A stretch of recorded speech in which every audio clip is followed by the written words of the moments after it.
Hello everyone, welcome to Maths by Gajesh Kumar. This is the second lecture of English grammar. In this lecture we are going to learn sentence, types of sentence. तो इसमें हम लोग देखते हैं types of sentence में। तो जैसा कि आप देखे होंगे पिछले वाले वीडियो में हम बताए थे कि इंट्रोगेटिव सेंटेंस तक के एक्सप्लेन किया था, काफ़ी उसको डिटेल्स में बताए थे हम। तो इसमें हम लोग देखते हैं इम्परेटिव सेंटेंस के। ठीक है, बिना कुछ देर के वजह इम्परेटिव सेंटेंस को शुरू कर लेते हैं। देखिए, तो इम्परेटिव सेंटेंस जो होता है ना, इसको डिफाइन सबसे पहले कर लेते हैं। तो ये sentence that expresses an order, request, advice etc that is called imperative sentence. मतलब कि वैसा सेंटेंस जिसे आज्ञा, अनुरोध, सलाह इत्यादि का भाव प्रकट हो, उसको हम लोग इम्परेटिव सेंटेंस कहते हैं। ठीक है, तो हिंदी ग्रामर हम पढ़ा नहीं रहे, इसलिए हिंदी में उतना हम ट्रांसलेट नहीं करें, लेकिन फिर भी समझाने के लिए बता रहा हूँ। ठीक है, तो देखिए इम्परेटिव सेंटेंस तो डिफाइन कर दिए। अब इसको एग्जांपल देखते हैं। मतलब कि इसमें जो सेंटेंस होगा, इससे पता चलना चाहिए क्या, ऑर्डर पता चलना चाहिए, आदेश, ऑर्डर हो गया, रिक्वेस्ट हो गया, एडवाइस हो गया, तो जो भी होगा वो सारा इम्परेटिव है। जैसे लिखे हम गो, जो एग्जांपल दिए थे सेंटेंस में, डू, प्ले, ठीक है, ये हो गया। फिर और अगर देखें हम लोग, जैसे लिखें प्लीज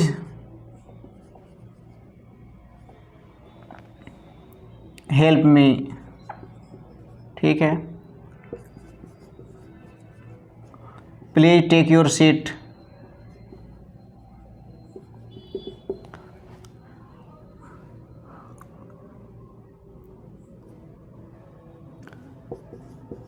डू योर ड्यूटी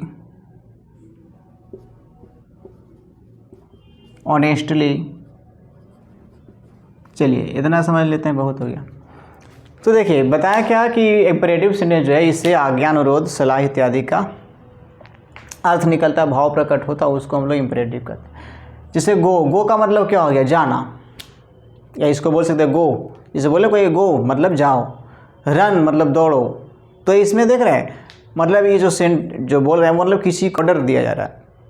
ठीक है, तो ये आपका इम्परेटिव सेंटेंस हो गया। इसमें एक ही वर्ड है लेकिन सेंटेंस है, चूँकि इससे मीनिंग आ रहा है। तो इम्परेटिव सेंटेंस में जो सब्जेक्ट जो हाइड होता है, इसमें यू मतलब कि सेकंड पर्सन जो हो गया, ये आपका हाइड होता है इसमें। मतलब यू जो हो गया ना, यू आपका इसमें सब्जेक्ट हाइड होता है ऑलरेडी। मतलब किसी को जैसे हम बोल रहे हैं गो, मतलब क्या हो गया, वो सेकंड पर्सन को ही बोल रहे होंगे, तो इसलिए यू इसमें सब्जेक्ट होता है। समझ पा रहे हैं। वैसे बोले प्लीज़ हेल्प मी, कृपया मेरी मदद करें, या मेरी मदद करो कृपया, तो इसमें क्या कर रहे हैं, रिक्वेस्ट कर रहे हैं किसी से कि कृपया मेरी मदद कीजिए। तो ये क्या है, रिक्वेस्ट है, अनुरोध है। तो ये भी क्या हो गया, इम्परेटिव सेंटेंस हो गया। बताया ही थे डिफिनीशन में इसका। प्लीज़ टेक योर सीट, कृपया अपनी सीट पे बैठ जाएं, या कृपया अपने स्थान ग्रहण कर लें, जो बोलें आप। तो ये सारा हो गया इम्परेटिव सेंटेंस, जो कि इसमें रिक्वेस्ट है।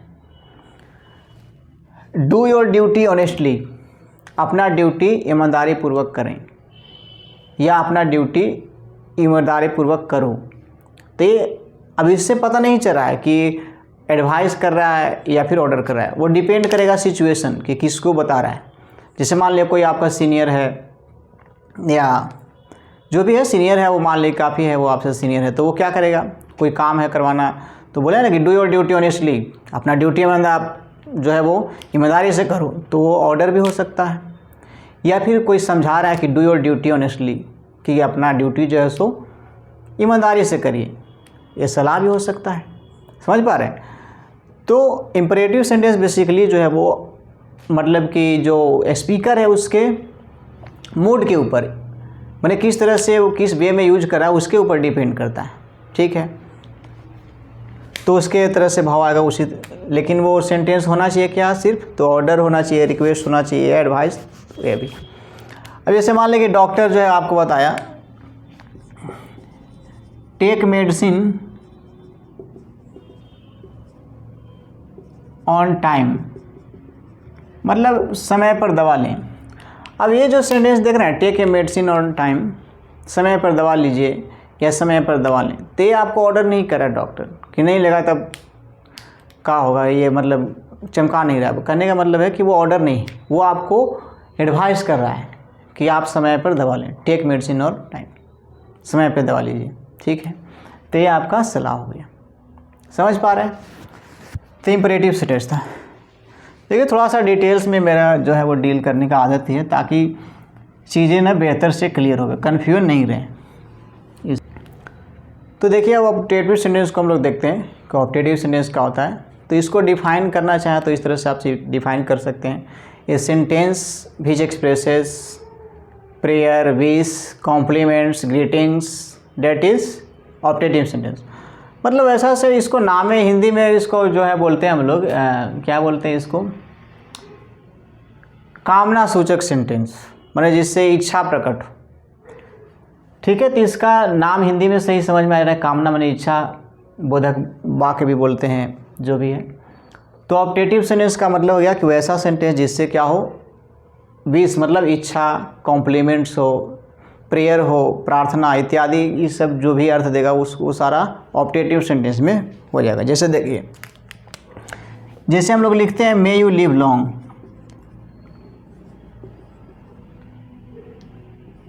ठीक है। अच्छा प्रेयर भी है, इसको प्रेयर तो होएंगे, या फिर इसको और अति बोल सकते हैं, मे यू लिव लॉन्ग। फिर कर्स भी होता है, ठीक है। मे यू जैसे बोले हम कि मे यू फेल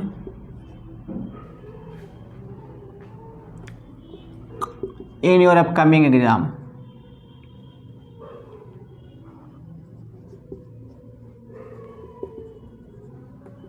मतलब आप अपना जो अपकमिंग आपका जो एग्ज़ाम है उसमें आप फेल कर जाएं। फिर बोले मे गॉड ब्लेस यू, ठीक है। May you be always happy,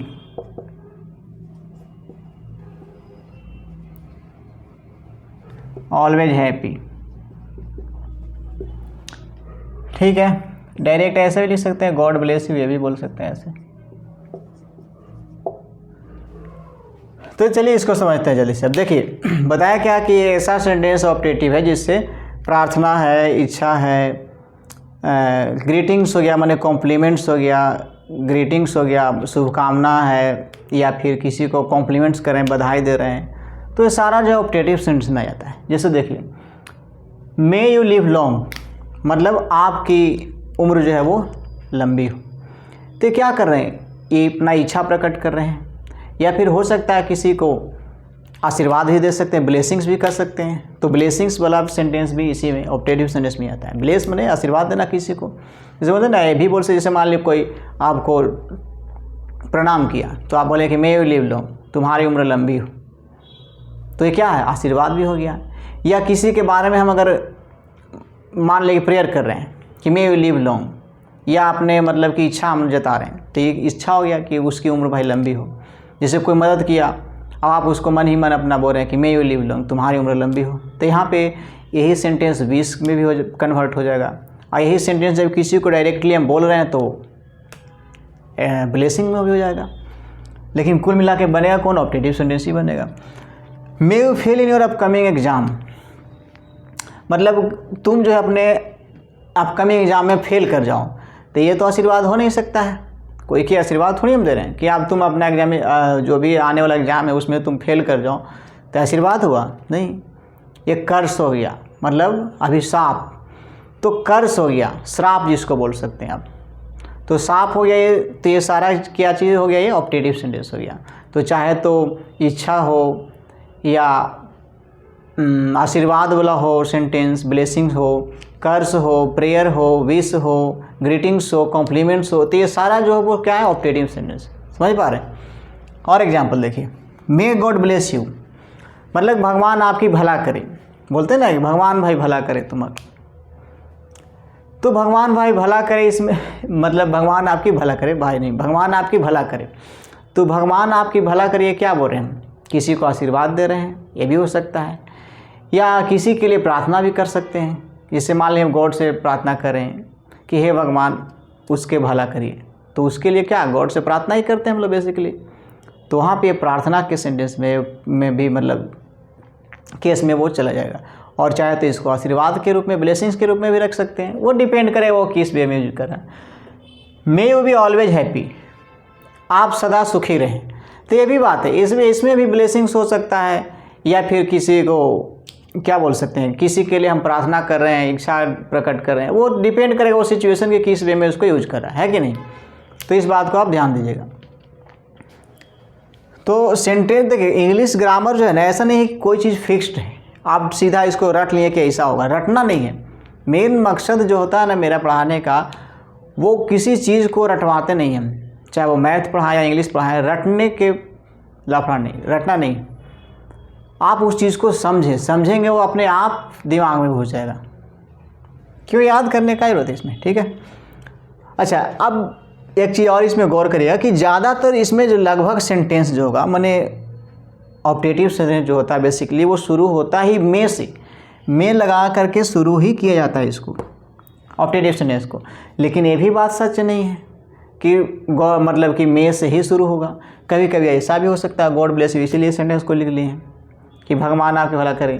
लेकिन इस सेंटेंस से पता क्या चल रहा है, आशीर्वाद, इच्छा प्रकट हो रहा है, प्रेयर हो सकता है, तो इसलिए इसको हम लोग बोलेंगे optative sentence. I hope you understood. देखिए अब देखते हैं हम लोग एक्सक्लेमेटरी सेंटेंस। तो थोड़ा सा है एक्सक्लेमेटरी सेंटेंस को जरा सा समझ लेते हैं। देखिए इसको यहीं पे देख रहे हैं, हालांकि इसको हम ग्रामर टर्मिनोलॉजी देख रहे थे, लेकिन अब देखेंगे सेंटेंस फिर अलग से क्या पढ़ाएं वो देखेंगे, फिर अलग से इसमें कुछ है नहीं ऑप्टी इसको, इसलिए थोड़ा सा डिटेल्स में ही चल रहे हैं। तो एक्सक्लेमेटरी सेंटेंस देखिए, तो एक्सक्लेमेटरी सेंटेंस जो है वो कुछ नहीं है। ओके, कुछ नहीं है क्या मतलब? कुछ नहीं कहने का मतलब ये है कि ये सिर्फ माइंड के जो सडन जो फीलिंग है, माने अचानक जो माइंड में जो फीलिंग्स आया, या किसी चीज़ को आप ज़ोर से बोल लेते हैं आश्चर्य कर करके, तो वो एक्सक्लेमेटरी सेंटेंस हो जाता है।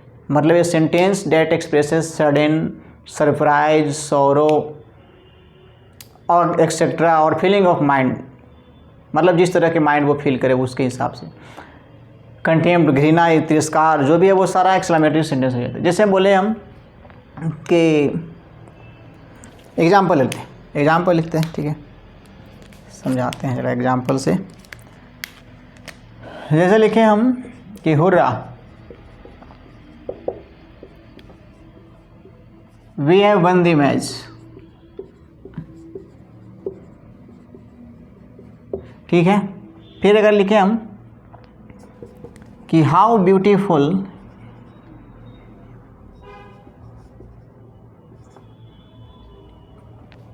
दिस पिक्चर इज,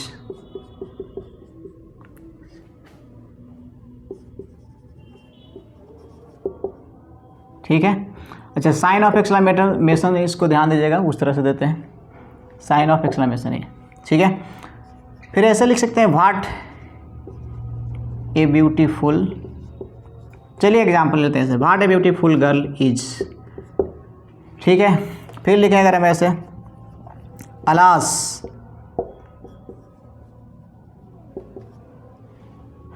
चलिए भाई आदमी का है मेरा, अलास राम्स डॉग डैड, आदमी के जान नहीं लगे, ठीक है। देखिए तो ये 4 एग्जाम्पल है, अब इसको समझते हैं। जैसे अब बताएं क्या कि आश्चर्य हो गया, घृणा हो गया, तिरस्कार हो गया, या जिस तरह के माइंड बने फील करें, तो उस तरह से उसको हम लोग अचानक बने, कोई चीज़ जो अचानक हुआ उसको सडन सरप्राइज, उसको हम लोग एक्सक्लेमेटरी सेंटेंस समझते हैं। जैसे लिखे hurrah, we have won the match, मतलब कि हाँ हाँ हम लोग मैच जीत गए ना, बोलते हैं हाँ हाँ, मैंने खूब खुशी है, डिलाइट है, आश्चर्य, मतलब कि क्या बोला, डिलाइटफुल होता है ना, एक्सट्रीमली डिलाइटफुल, एक्सट्रीमली हैप्पी, मैंने हैप्पी तो है लेकिन एक्सट्रीम उसी में हो गया, तो ही हो गया आपका एक्सक्लेमेटरी सेंटेंस। या इसी को कह सकते हैं how beautiful this picture is, इसको समझ लीजिए कि जैसे मान लो कोई तस्वीर आप देखें, बोले क्या कितना सुंदर तस्वीर है, तो देख के क्या हुआ, आश्चर्य हुआ, खुशी हुआ, जॉय भी कर सकते हैं, या आश्चर्यचकित हुए कि मैंने ऐसा कभी तस्वीरें नहीं आप देखे थे, और उसको देख के लगे हाँ कितना अच्छा तस्वीर है, क्या तस्वीर है, क्या दृश्य है, तो ये क्या हो गया, सडन, मैंने आश्चर्य जिसको हो रहा है, मैंने अचानक उस चीज़ के लिए एक्सप्रेशन जो आता है आश्चर्य का, अब वो आश्चर्य किसी तरह से हो सकता है, खुशी का हो सकता है, दुखी का हो सकता है, वो डिपेंड करेगा, या तिरस्कार, ये भी कुछ भी हो सकता है। देखिए जैसे बोले what a beautiful girl is, कितनी सुंदर लड़की है। जैसे देखते हैं ना कोई मतलब देखे, मान ले किसी लड़की को देखा कि वाह कितना सुंदर लड़की है, मतलब क्या हो गया कि उस तरह की लड़की मतलब जल्दी मतलब देखे नहीं, या देखे नहीं पहले उसे देखने क्या लड़की है, देख सुंदर लड़की है। ठीक है, तो कहने का मतलब ये है कि ये जो सेंटेंस देख रहे हैं वो क्या है, सडन है, सरप्राइज है। ठीक है, किसी चीज़ को देख के जो आश्चर्य हुआ ना, बस वही। अलास राम्स डॉग डाइड, मतलब अलास का मतलब बोलते हैं हाय, हाय राम का कुत्ता मर गया। अब ये तो खुशी की बात होगा नहीं, है कि नहीं, दुख हो गया। तो बताए ही कि दुख है, शोक है, घृणा है, तिरस्कार है, खुशी है, डिलाइट है, आश्चर्य है, सारा जो भी है वो क्या एक्सक्लेमेटरी स्टेटस है। समझ गए जी। अच्छा, आप अब हो सकता है कि कुत्ता कोई के मारे तो उसके में खुशी हो सकता है कि नहीं, वो डिपेंड करे। लेकिन उसके लिए तो दुख की बात हुआ जिसका था कुत्ता। अब मान ले कि आपको परेशान करता था कुत्ता काफ़ी, वो अब वो मर गया तो कह अच्छा भले मर गया, साला बहुत परेशान करता था कुत्ता, तो आपके लिए खुशी की बात हो गया, लेकिन उसके लिए दुख की बात है। ठीक है कि नहीं, तो ये रहा। अच्छा, और एग्जाम्पल अगर समझना चाहें तो समझ सकते हैं, एक आध एग्जाम्पल और ले लेते हैं। जैसे देखिए पुह पुह,